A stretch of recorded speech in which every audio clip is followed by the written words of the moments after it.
편안한 밤 보내셨습니까?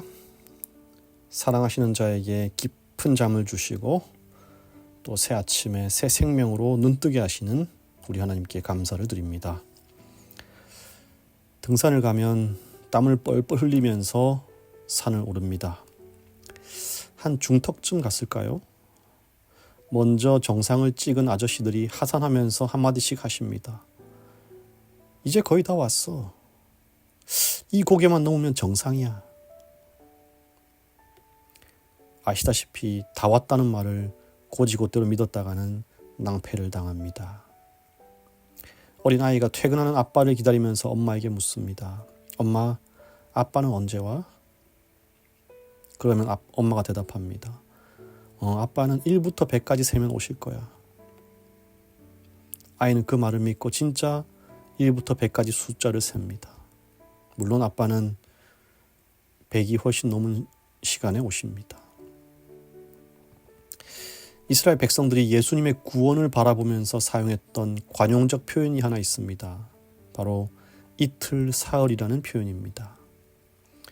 호세아서 6장 2절에 보면요. 여호와께서 이틀 후에 우리를 살리시며 셋째 날에 우리를 일으키시리니 우리가 그의 앞에서 살리라. 어떤 학자들은 이틀 사흘을 실제 날짜로 계산하여서 예수님의 부활까지 연결짓기도 합니다. 그러나 문맥상으로는 그 근거가 굉장히 약합니다. 이 이틀 후에 우리를 살리시고 셋째 날에 우리를 일으키신다는 이 표현은요. 말 그대로 관용적인 표현, 문학적인 표현입니다. 아까 말씀드렸다시피 이 고개만 넘으면 정상이야. 거의 다 왔어. 1부터 100까지 세면 아빠가 오실 거야. 이런 표현처럼 말이죠. 실제 시간이나 날짜를 의미하지는 않습니다. 그럼에도 불구하고 오늘은 이 이틀 사흘의 의미를 좀 묵상해 보려고 합니다. 첫째로 이틀 후에 우리를 살리시며 셋째 날에 우리를 일으키시리라는 말은 말 그대로 이스라엘 백성이 살아나고 나라가 일어나는 것인데 그게 언제인지는 알 수 없지만 한 가지 분명한 것은 분명히 그 일이 있을 것이라는 것입니다. 걷다 보면 분명히 산 꼭대기에 당도할 것이고요. 기다리다 보면 분명히 아빠는 오십니다. 이것은 의심할 여지가 없습니다. 이스라엘이 처해진 이 불행하고 슬픈 운명은요. 반드시 그 끝이 이르러 온다는 것입니다. 다시 나라를 회복하고 하나님의 주권을 회복할 확실한 날이 이르러 온다는 것을 말해주는 것입니다. 마찬가지로 저와 여러분이 살아가는 이 세상은 반드시 끝이 있습니다. 우리 주님이 이틀 사흘 안에 오셔서 저와 여러분을 하늘 도성으로 이끌어 올리실 것입니다. 이 무덤 같은 세상에서 빛나는 구원의 옷을 입게 될 날이 반드시 온다는 것입니다. 어떻습니까, 여러분? 우리 집 앞에 지하철이 뚫려서 집값이 오른다는 확실한 정보가 뜨면 아직 공사도 안 했는데도 설레지 않습니까? 이처럼 기다리던 주님이 확실히 오신다는 사실은 비록 미래에 일어날 일이지만 오늘의 삶을 설레고 기쁘게 하는 것입니다. 누가 뒤에서 나를 비난하고 남들이 나를 알아주지 않아도 좀 손해를 봐도 괜찮아요. 왜요? 나에게는 보장된 미래가 있기에. 다른 어떤 것이 나의 믿음을 흔들 수 없는 것입니다. 우리 서울영화원교회 모든 성도들이 주님이 임할 그날을 바라보면서 기쁘고 설레는 하루 되시기를 간절히 바랍니다. 두 번째로 이틀 사흘이 의미하는 바는 금방, 곧을 의미합니다. 그들은 오래가지 않아 회복될 것입니다. 살아날 것입니다. 모든 것이 제자리로 맞춰질 것입니다. 여러분, 저희 가정에 아들이 태어난 것을 알고 계시죠? 태어난 지 벌써 70일이 넘었습니다. 시간 금방 갑니다.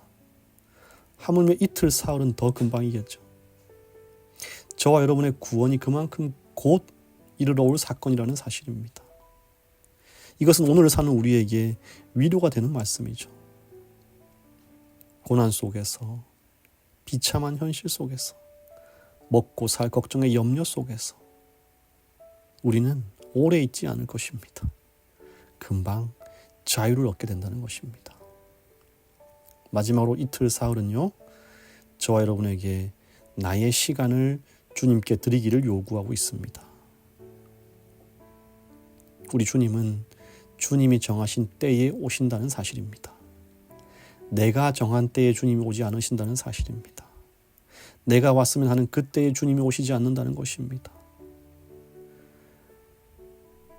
나에게 주셨으면 하는 그 기도의 응답을 나에게 맞게 주시지 않는다는 것입니다. 우리가 주님의 시간을 인정하고 겸손히 기다리는 것, 이틀 사흘의 의미인 것입니다. 방망이 깎는 노인이라는 이태준 작가의 문학 작품이 있습니다. 버스를 기다리던 이 화자가 어떤 노인이 길 한켠에서 빨래 방망이를 정성스레 다듬고 있는 걸 보게 됩니다. 그래서 그는 집에 있는 아내를 떠올리면서 빨래 방망이를 하나 주문합니다. 근데 이 노인이 얼마나 이 꼼꼼하고 정성스럽게 나무를 다듬는지 이 화자가 보기에는 이 정도면 다 된 것 같은데 아직도 멀었다는 거예요. 버스 시간이 다가옵니다. 노인이 끝낼 생각을 안 해요. 계속 이 노인을 재촉해 보지만 돌아오는 것은 오히려 역정이었습니다. 끓을 만큼 끓어야 밥이 된다는 것입니다. 결국 화자는요, 버스를 놓치게 되고 화가 이만큼 난 채로 집에 돌아오게 됩니다.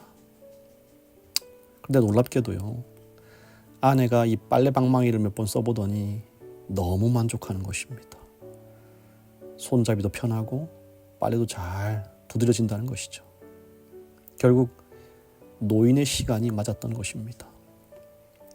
여러분, 우리 하나님께서는요, 결코 놀고 계시지 않습니다. 우리가 애가 타서 말라 비틀어질 때까지 뒷짐지고 보고 계시지 않아요. 마치 노인이 빨래 방망이를 깎는 것처럼 저와 여러분을 정금같이 단련하시고 하늘에 적합한 자로 꼴지워져 가도록 정성스레 다듬고 계신다는 사실입니다. 오늘 이 하루 우리 주님의 시간에 나의 시간을 드리지 않으시겠습니까? 함께 기도하겠습니다. 감사하신 하나님 아버지, 이틀, 사흘, 길다면 길고 짧다면 짧은 시간입니다만 우리 주님의 약속의 확실함과 그 약속이 곧 이루어진다는 사실과 나의 시간을 주님께 드림을 통해서 이 시간이 기쁨과 찬양이 넘치는 시간 되게 하여 주시옵소서. 다른 사람 날 몰라줘도 주님이 계심에 위로 얻게 하시고 가진 것 하나 없어도 하늘을 얻음에 만족하고 감사하게 하여 주시옵소서. 오늘 이소망 어린이를 위해 기도합니다. 어려서부터 주님을 알게 하시고 주님의 은혜 가운데 잘 자라게 하여 주심에 참으로 감사를 드립니다.